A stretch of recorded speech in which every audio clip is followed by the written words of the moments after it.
porque os espíritos deram essa orientação. Está em que livro mesmo?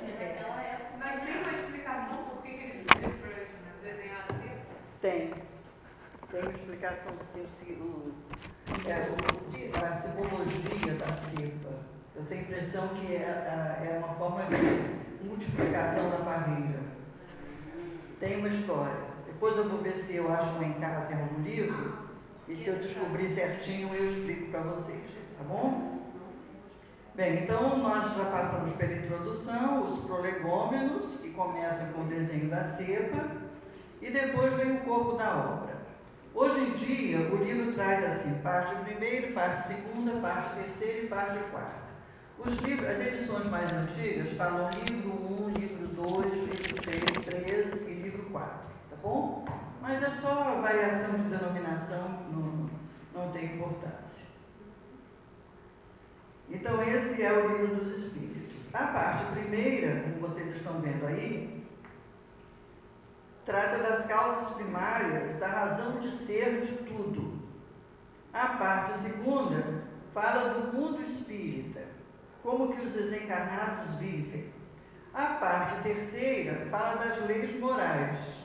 E a parte quarta fala das esperanças e consolações. Então, vocês percebem que a estrutura do livro ela é muito lógica. Ela é muito lógica. Né? No primeiro momento, fala das causas primárias de todas as coisas, colocando a origem de Deus, os atributos de Deus, uma tentativa de fazer a gente pensar, né, em Deus de alguma forma, e depois a criação de tudo, do universo, com os sistemas planetários, a vida. Então, é a base, o começo de tudo. Depois fala do mundo espírita, que é uma parte bem grande, onde estão as inovações. As novidades estão todas aí. E se nós entendermos essa segunda parte e nos compenetrarmos de que nós somos espíritos, vem aquelas consequências morais. Eu vou ter que rever a minha conduta. E aí o livro entra na parte terceira falando das leis morais. Falando da lei natural, da lei de Deus, subdividindo lei de adoração, lei de trabalho, lei de conservação, lei de destruição, lei de justiça, enfim. Vão ser destrinchadas em 10 subtítulos. E, por fim, esperanças e consolações, que é o que a gente já obteve se compreendeu o livro todo até aqui. Certo? Então, o livro é organizado de uma maneira muito lógica. Vamos à quinta pergunta. Quinta não, quarta, né? Então, vamos passar para a página 84, onde nós lemos aí. A pergunta é: a quem pertence a autoria do conteúdo do Livro dos Espíritos? Essa é uma questão importante. Aos Espíritos. Então, está escrito aí, este livro, logo na segunda linha, este livro é o repositório dos seus ensinos, dos Espíritos a que se referiu antes. Foi escrito por ordem e mediante ditado de espíritos superiores para estabelecer os fundamentos de uma filosofia racional, isenta de preconceitos do espírito de sistema. Nada contém que não seja expressão do pensamento deles e que não tenha sido por eles examinado. Então, nós já falamos em semanas passadas aqui, quando a discussão diz assim, o que Kardec disse. Kardec não disse nada. Quem disse? Os Espíritos. Tá certo? Os Espíritos disseram. E essa questão do disse, não importa quem, é muito relativa. Deixa eu chamar a atenção de vocês para uma coisa. O Livro dos Espíritos recebeu a forma que tem hoje em 1857. Então, ele tem 160 e alguma coisa. 164 anos, não é isso? Não, em 2007 fez 150, mais 7, 162. Então, tem 162 anos que foi editado. Vamos supor que um de nós aqui estivesse encarnado naquela época e tenha lido o Livro dos Espíritos. Leu qualquer pergunta, não importa. Agora estamos encarnados em outra vivência terrena e vamos ler o mesmo livro. É plausível esperar, primeiro, que tenhamos a mesma informação, ou segundo, que tenhamos uma informação diferente? Uma informação diferente. As palavras são as mesmas, mas o leitor não é mais o mesmo. O leitor mudou. Até nessa encarnação isso acontece, né? Graças a Deus. Isso é muito importante, gente, porque a doutrina espírita, ela não pede para a gente ficar repetindo, porque conforme está escrito no lugar tal, assim, isto. Porque ela é progressista. A base da doutrina espírita é o progresso do espírito humano. Então, se eu progrido, eu não posso me manter estacionária no meu nível intelectual. A minha compreensão sobre os fatos tem que progredir junto comigo. Então, o livro não tem que ser mudado, mas o leitor vai encontrar no livro, a cada vez que ler, mesmo numa encarnação, como colocou a Carolina, ele vai encontrar uma informação diferente, porque ele se modificou. Quando eu recomeço a ler o livro, eu não sou mais a mesma que era quando eu li da primeira vez. Até porque eu trago comigo agora tudo aquilo que aquele livro me ensinou. Então, aquilo que o livro me ensinou vai me permitir compreender esse mesmo livro agora diferentemente. Não vamos nem dizer melhor ou pior, mas diferentemente.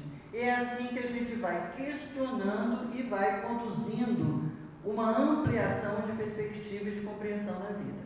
Então, essa discussão do tipo Kardec disse, fulano disse, eu não ouvi Kardec falar. E se ele disse isso para mim quando ele estava encarnado, agora se ele dissesse, eu ia entender de outro jeito. E provavelmente, se Kardec fosse fazer hoje o Livro dos Espíritos, as perguntas seriam outras. Concorda? As perguntas seriam outras. Não seria melhor dizer que a mensagem é a mesma, a interpretação é diferente? Porque Porque estamos lá numa situação diferente da... Mas acontece o seguinte, Luciano, qual é a mensagem? A gente não sabe. Porque na medida em que a gente interpreta diferente a cada tempo, a gente está colhendo uma informação diferente. Tem uma mensagem, tem uma verdade única naquele ensinamento.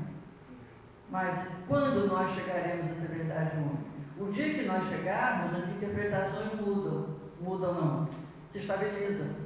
Mas estabilizam porque a gente esgotou o nível de conhecimento que aquela informação pode dar. É diferente de nós pretendermos, e aí no sentido de sermos pretensiosos, de achar, né, uma discussão entre dois espíritas. Não, o sonho é isso, não é o sonho? Não é. Tá, o sonho para mim é assim, para você é assado. A gente tem que ter esse espaço. Então, pautarmos uma argumentação do tipo Kardec disse, Leon Denis disse, não. Em Kardec, não estava assim, eu compreendi desta maneira. Você compreendeu de outra. E talvez a sua esteja certa, talvez a minha, talvez haja um caminho no meio, pegando um pouco da sua compreensão, um pouco da minha. Mas termos calma para aceitarmos as coisas no tempo que elas foram propostas é de uma sabedoria infinita. Então, vejam, quem disse que está lá no Livro dos Espíritos? Os espíritos superiores que o ditaram através dos médiuns para que Kardec organizasse. E se colocar de novo essas perguntas aos espíritos superiores? O que eles diriam de contra? Eles vão dizer que já responderam. Não tenha dúvida. No Livro dos Espíritos tem muita resposta assim. Porque quando a gente estuda o livro inteirinho, eu já precisei esmiuçar esse livro muitas vezes, a gente encontra na primeira parte 3 perguntas sobre um assunto, na segunda parte 3 ou 4 perguntas sobre o mesmo assunto, e na terceira, e vai repetindo. Pode até mudar a forma, pode até mudar a palavra, mas A resposta é a mesma. mesma. E muitas vezes, nessas perguntas repetidas, eles respondem para Kardec assim: já o dissemos. Isso aí. E dizem assim, não precisa ficar nesse exercício de retórica, já o dissemos. Então, se nós fizéssemos de novo a mesma pergunta, eles dizer que passaram 162 anos e vocês não cresceram ainda. Agora é número 5, né? Aí no mesmo parágrafo, lá no finalzinho do parágrafo, tem a resposta. Que função coube a Kardec? Página 84, primeiro parágrafo, final.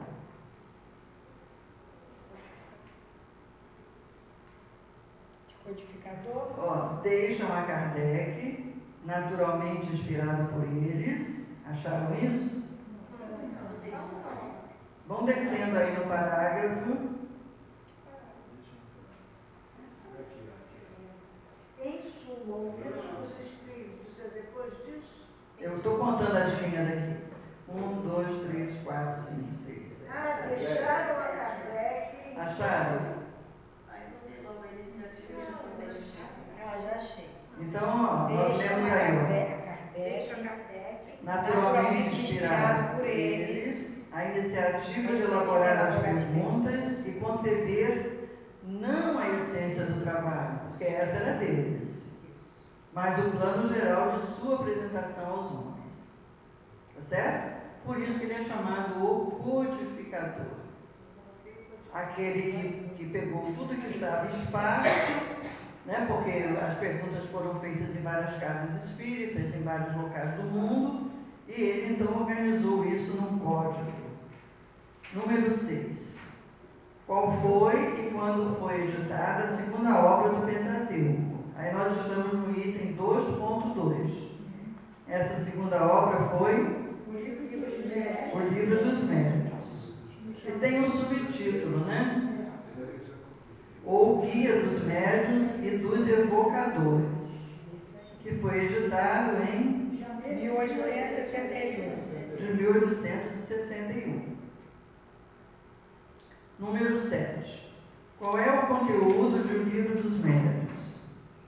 Aí tem bem depois do número 1858. Contém, de acordo com a sua folha de rosto, acharam isso? Achei. O ensino especial dos espíritos sobre a teoria de todos os gêneros de manifestações, os meios de comunicação com o mundo invisível, o desenvolvimento da mediunidade e as dificuldades e os tropeços que se podem encontrar na prática do espiritismo. Então vamos ver aí, olha, a teoria de todos os gêneros de manifestações. Essa frase significa que o Livro dos Médiuns explica como que as manifestações acontecem, certo? Os meios de comunicação com o mundo invisível. Pode ser a fala, pode ser a escrita, pode ser a música, pode ser o desenho, pode ser a pintura, pode ser o sonho, pode ser o êxtase, pode ser um monte de mecanismos. Então, são esses meios que estão colocados aí. O desenvolvimento da mediunidade, ou seja, como que se trabalha essa característica chamada mediunidade. E as dificuldades que podem ser encontradas. Esse é o conteúdo de O Livro dos Médiuns. Número 8. Quem perguntou?